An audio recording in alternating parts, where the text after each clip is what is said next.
আজ আমরা আসছি পিরিজপুর গ্রামের রাখালকালী মন্দিরের সামনে দিয়ে বয়ে যাওয়া তরাসিয়া খালের বন্যা দেখতে। দেখুন বন্ধুরা, তরাসিয়া খালে উঠছে যে জল তা আমাদের বিস্তীর্ণ এলাকায় ঢুকে গেছে। চারিদিক যেন সাদা এক বর্ণময় বৈচিত্র্য। আমরা সামনে দেখতে পাচ্ছি পিরিজপুর তরাসিয়া খালের উপর এক ব্রিজ।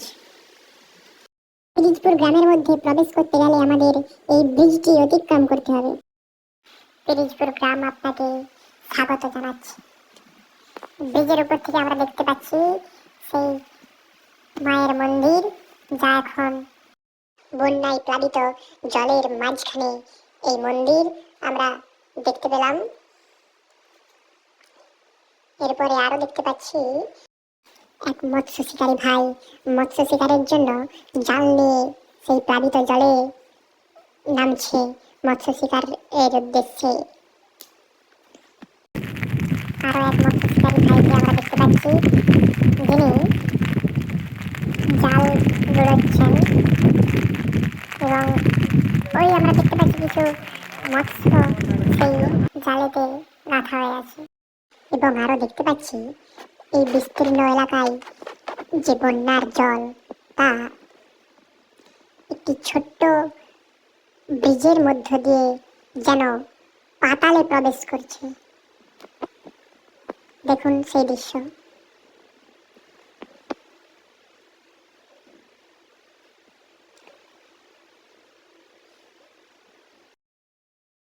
তরাসিয়া খাল থেকে উঠে যাওয়া বন্যার জল যেন ধান গাছেদের কত আনন্দ নাই দিচ্ছে। ধান গাছগুলি অর্ধ বয়সী ধান গাছগুলো গলা পর্যন্ত শরীর ডুবিয়ে রেখে এক বাতাসের তালে তালে নৃত্যে ব্যস্ত। কিছু ধান গাছ আবার পুরো শরীরটাই জলের মধ্যে ডুবিয়ে তারা যেন এক মনের শান্তিতে জলের ঢেউ ঢেউ নেচে বেড়াচ্ছে।